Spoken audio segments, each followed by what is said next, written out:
Evelyn Sinclair had built an empire, one stitch, one sketch, one sleepless night at a time.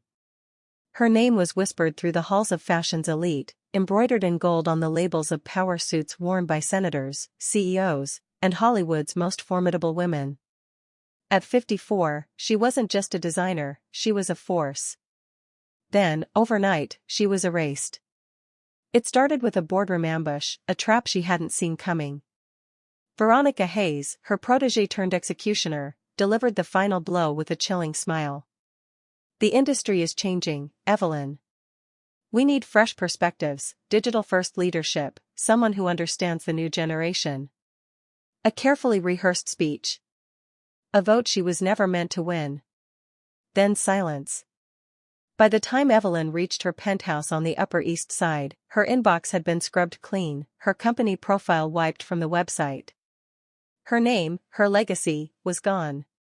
The next morning, she found a cardboard box at her front door, her life's work condensed into a pile of discarded sketches and a termination contract. No farewell calls, no public statement. Just an ending. She stood there, gripping the box, the city's cold morning air slicing through her silk robe. Evelyn Sinclair, the woman who had dressed the powerful, had been discarded like an outdated collection. But the thing about women like Evelyn? They don't disappear. They reconstruct. And this time, she wouldn't just rebuild her name. She'd make sure every woman who had been cast aside like she had, too old, too experienced, too past her prime, rose with her. She had been erased. Now, she would make sure they never forgot her again. Evelyn had always believed that loyalty was the strongest stitch in any empire. She had mentored Veronica Hayes since the young woman was an unpaid intern fumbling with fabric swatches. She had taught her how to hold a needle, how to recognize quality by touch alone, how to design not just clothes, but armor for women who wielded power. And yet, Veronica had gutted her without hesitation. Evelyn sat in her penthouse, the termination contract spread across her marble counter. Every clause, every cold legal phrase, was designed to strip her of ownership. Not just of Hayes and Sinclair, but of the legacy she had built. Her fingers traced over her own name, now just a footnote in a corporation she had once ruled. Non-compete clause. Confidentiality agreement. No rights to her own designs. They had taken everything. Well, almost everything. She picked up an old sketchbook, one she had kept since her early days as a seamstress in the backroom of a failing department store. The pages were filled with ideas she had never put into production, designs too daring, too raw, too deeply personal to ever fit the polished aesthetic of Hayes and Sinclair. She flipped through the pages, and an idea struck. They thought they had taken her power? They were wrong. She wasn't just going to make a comeback, she was going to redesign the battlefield. She grabbed her phone and scrolled through her contacts. So many names, once useful, now meaningless. But then she landed on one, Maria Vasquez. 52. A master seamstress. Laid off 6 months ago when Veronica moved production offshore to cut costs. Evelyn had once told Maria, "You have hands that create art." Now, it was time to put those hands to work. She pressed call. "Maria," she said when the woman answered, her voice edged with urgency. "How would you like to stitch something that will burn them to the ground?" Maria Vasquez listened in silence as Evelyn laid out her plan. Then, after a long pause, she laughed, a deep, knowing laugh that carried years of frustration, of doors slammed shut, of being told that experience had an expiration date. "So," Maria said, voice edged with quiet fury. "You want to fight back?" Evelyn stared at the city skyline outside her window, the very view she used to believe signified success. Now, it felt like a cage. "No," she corrected. "I want to rebuild." 2 days later, they met at Maria's cramped apartment, where the dining table had been overtaken by fabric rolls, unfinished gowns, and a second-hand sewing machine that whirred softly like a heartbeat. It wasn't a penthouse design studio. There were no interns running for coffee, no assistants taking notes. But there was hunger here. A hunger that no glossy boardroom could ever match. Evelyn spread out her old sketches, hand steady, voice unwavering. "These designs," she said, "aren't just fashion. They tell a story. Every piece represents the fight women over 50 face every day." She pointed to a power suit embroidered with cold, hard statistics, figures from reports on workplace age discrimination, on how women past 50 were laid off at double the rate of men, on how their careers vanished overnight. A dress crafted entirely from reclaimed fabric, old corporate blazers, discarded silk scarves, pieces of lives once lived. A bag with hidden compartments for daily survival, one for arthritis medication, another for reading glasses, a third for the emergency lipstick that reminded a woman she still owned the room. Maria traced the stitching with her fingers, her lips pressing into a thin line. "You really want to make them look at us, don't you?" "No," Evelyn said. "I want to make them see us." They weren't alone. Within a week, 6 more women joined them, former pattern makers, tailors, and seamstresses, all discarded by the industry for being too old, too slow, too expensive. And together, in a dimly lit apartment filled with the hum of sewing machines and the scent of strong coffee, they started something unstoppable. They called it Reclaimed Threads. And Hayes and Sinclair had no idea what was coming. For weeks, Evelyn, Maria, and their growing team worked tirelessly, sewing, cutting, reclaiming. Every stitch was a rebellion, every design a statement.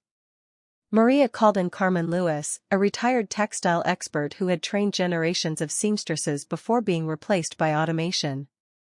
Linda Vasquez, Evelyn's old assistant, joined after quitting her corporate job. She refused to work for the same company that had thrown Evelyn aside. They weren't just making clothes, they were building a movement. But no one knew them. No brand deals. No high-end buyers. No investors.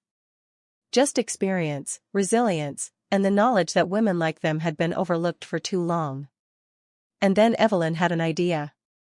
She grabbed her phone, logged into Instagram, TikTok, and Nextdoor, platforms she had once dismissed as distractions for a younger crowd. She typed, "A woman's value doesn't expire. Our stories are stitched into every thread. They said we were too old, too slow, too much. We're here to prove them wrong. Follow at Reclaimed Threads if you're ready to be seen." She hit post. Then she waited. 1 hour. 2 hours. 6 hours. Nothing. Then, at 2:17 a.m., her phone lit up. The first comment came from a laid-off executive who had just lost her job to a younger, cheaper replacement. Then a retired teacher who had been pushed out of her school district. Then a mother who wanted to show her daughter that women don't just disappear after 50. By sunrise, the post had over 50,000 shares. By the next week, national media picked up the story. By the next month, celebrities were reaching out, asking for custom pieces. And then, the Met Gala invitation arrived. Hayes and Sinclair had spent years deciding who was worthy of being seen. Now, Evelyn would walk the red carpet in a dress made from 1,000 old employee badges, each one belonging to a woman the industry had cast aside. With every flash of the cameras, the fabric would catch the light and reveal a single phrase. "Experience has no expiry date." Veronica Hayes was about to realize that she had underestimated the wrong woman. The Met Gala was an event for the elite, the trendsetters, the untouchable few, the very people who had dismissed Evelyn as obsolete. She arrived in a car that wasn't a luxury limo, but a borrowed van filled with the women who had built Reclaimed Threads with her. Maria sat beside her, smoothing out the hem of her dress, her hands calloused from decades of sewing. Linda clutched a clipboard filled with press requests. Evelyn inhaled deeply. This was their moment. As she stepped onto the carpet, camera flashes exploded. The dress, stitched from 1,000 old employee badges, shimmering under the lights, revealed its secret message. "Experience has no expiry date." The crowd gasped. Reporters swarmed. "What does it mean? Who made this? Is this about Hayes and Sinclair?" Before Evelyn could speak, she felt a familiar presence. Veronica Hayes. She stood just a few feet away in a sleek, overpriced gown, her face unreadable. For the first time, she wasn't the center of attention. Evelyn locked eyes with her former protégé. No words. Just a knowing look. Veronica smirked and turned to a journalist. Interesting concept, she mused. But let's be honest, fashion is about the future, not nostalgia. Evelyn didn't flinch. Instead, she stepped forward, lifting her chin. Fashion is about people, she said firmly, her voice cutting through the noise. The people who make it, the people who wear it, the people the industry forgets. The cameras whipped toward her. She wasn't just a former CEO. She wasn't just a woman they tried to erase. She was the future they never saw coming. That night, reclaimed threads sold out every pre-order. That night, Evelyn's name was on the front page, not as someone who had been cast aside, but as someone who had changed everything. The morning after the Met Gala, Evelyn sat at her tiny kitchen table, scrolling through the endless flood of emails and messages. Orders were pouring in. Investors who had once ignored her were now desperate to meet. Celebrities were posting about her dress. Women, older women, working women, forgotten women, were sharing stories about how they, too, had been pushed aside. But then, one message stopped her cold. From Veronica Hayes. Subject: Let's talk. Evelyn almost laughed. Talk? Now? Veronica's name had haunted her inbox once before, but back then, it had come with a termination notice. Still, curiosity got the best of her. At exactly 2 p.m., Evelyn arrived at a glass-walled rooftop restaurant, one of those places where every table was booked weeks in advance unless you had power. And Veronica still had power. She was already seated, sipping a $15 espresso, perfectly polished as always. But there was something else, something different. A crack in the armor. I'll get straight to the point, Veronica said, setting her cup down. Hayes and Sinclair wants to acquire reclaimed threads. You'll keep creative control. You'll have full access to our production teams, global distribution. Your designs could reach every luxury boutique in the world. Evelyn raised an eyebrow. You want to buy me out? No, Veronica corrected. I want to bring you back. The words hung in the air, heavy with history. For a split second, Evelyn imagined it, the power, the budget, the influence. But then she pictured Maria, stitching fabric late into the night. Linda, filling out shipping orders by hand. The women who had built this with her. She set her napkin down carefully. Let me make something clear, Evelyn said, her voice calm but firm. I didn't claw my way back just to become someone's charity case. Veronica smirked. It's not charity. It's strategy. And let's be honest, reclaimed threads is small. Right now, you're a trend. With us, you'd be permanent. Evelyn studied her carefully. She could see the calculations happening behind Veronica's eyes, the way she had always viewed people as pieces on a chessboard. But what Veronica didn't understand was this wasn't a game. Evelyn leaned in, lowering her voice. I'd rather build something real than be owned by a company that treats women like expiration dates. Veronica's smirk faltered. Just for a second. Then she picked up her espresso again, shrugged, and said, Your loss. Evelyn stood, smoothed her jacket, and smiled. No, Veronica. It's yours. And with that, she walked out. She wasn't coming back. She was moving forward. A month later, Evelyn stood in the center of her own empire. The old warehouse on 12th Street, once abandoned, now hummed with life. Rows of sewing machines clicked rhythmically, hands moved swiftly over fabric, and the faint scent of fresh coffee filled the air. Reclaimed Threads was no longer a boutique project. It was a movement. Women who had been discarded by the industry, skilled seamstresses, pattern makers, designers in their 50s and 60s, now filled this space. It wasn't just a business. It was a second chance. A second chance she had built. Across the room, Maria adjusted the hem of a jacket, a deep blue power suit embroidered with golden stitches, Evelyn's signature piece.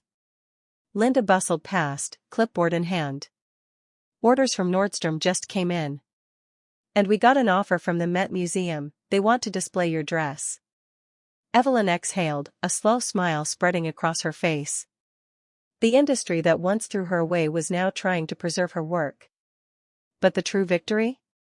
The women around her. These were the women who had been told they were too old, too irrelevant. Yet here they were, crafting, innovating, thriving. The door opened, and the familiar click of expensive heels echoed through the space. Veronica. She stood at the entrance, wearing an expression Evelyn had never seen before. Not arrogance. Not amusement. Something closer to regret. She took a step forward, hesitated, then finally said, "You proved me wrong." Evelyn didn't gloat. She didn't need to. Instead, she simply nodded and replied, "I know." And then she turned back to her work. Because she had something bigger to build. This time on her own terms. Evelyn's story isn't just about fashion. It is about resilience, reinvention, and proving that experience is never outdated. So many women over 50 are told they are past their prime, in careers, in ambition, in creativity. But Evelyn's journey is proof that the best chapters of life are not always the first ones. She was not just fighting for herself. She was fighting for every woman who has ever been told she was too old to matter. Now, we want to hear from you. Do you think Evelyn made the right choice by walking away from Veronica and building something of her own? Have you or someone you know ever had to start over after being told you were too old for success? Comment below. Type 2 if you loved Evelyn's comeback or 7 if you think she should have handled things differently. And if you want more powerful, real-life stories of women who refuse to back down, make sure to like this video and subscribe to True Tales. Natalie will be back with more inspiring stories every day.